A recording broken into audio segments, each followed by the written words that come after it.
Boletim do pai. Carlos sempre foi um homem dedicado. Desde que começou a trabalhar naquela grande empresa, seu foco era dar o melhor para a família. Trabalhar duro, garantir o futuro, prover. O relógio marcava horas longas e o dia parecia curto para tantos compromissos. Reuniões, prazos apertados, metas a cumprir. Em meio a tudo isso, algo foi se perdendo, mas Carlos ainda não percebia o quanto. Carlos, ainda no trabalho, recebe uma mensagem de sua esposa, Ana, lembrando-o da reunião escolar do filho. Ele suspira, olha para o relógio e vê que está atrasado. Rapidamente pega suas coisas e sai. Na correria do dia a dia, Carlos tentava, como muitos pais, equilibrar o trabalho com o tempo para a família. Mas com o tempo, esse equilíbrio havia se tornado impossível. As pequenas reuniões escolares, os almoços em família e as brincadeiras de fim de tarde eram constantemente adiadas por conta de compromissos mais urgentes. Carlos chega à escola do filho, Pedro, com pressa. Ao entrar na sala da reunião, percebe que é um dos últimos pais a chegar. Senta-se ao lado de Ana, que o cumprimenta com um sorriso compreensivo. A professora começa a falar sobre o desempenho das crianças e Carlos tenta disfarçar o cansaço. Apesar de estar presente fisicamente, sua mente ainda estava no trabalho. Ele mexia no celular de vez em quando, pensando nos e-mails não respondidos e nas pendências do dia. A professora começa a distribuir os boletins. Carlos, desinteressado, só se atenta quando Ana lhe cutuca e entrega o boletim de Pedro.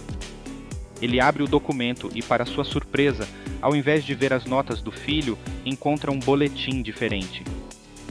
Mas o que Carlos encontrou ali não eram notas de matemática, ciências ou português. As disciplinas listadas no boletim eram outras. Presença nas refeições em família, insuficiente, nota 3. Participação nas atividades escolares, abaixo da média, nota 4. Tempo de qualidade com o filho, ausente, nota 3.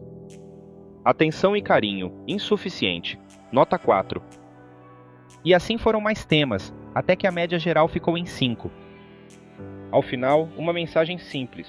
Você está perdendo a oportunidade de ser um pai presente na vida do seu filho. Carlos fica confuso. Olha para a professora, depois para Ana e finalmente para Pedro, que o observa em silêncio, com um olhar que mistura expectativa e tristeza. A ficha caiu. Naquele instante, ele percebeu que aquele boletim era para ele, não para seu filho. Era uma avaliação daquilo que ele tinha negligenciado nos últimos tempos. Carlos sempre quis dar o melhor para Pedro, mas estava esquecendo o que realmente importava. Na cabeça flashes de sua rotina. Ele saindo cedo de casa enquanto Pedro ainda dorme. Ele chegando tarde, com Pedro já na cama. O filho tentando lhe mostrar um desenho, enquanto ele mal presta atenção, ocupado com uma ligação. Os momentos que ele achava pequenos e sem importância estavam se acumulando.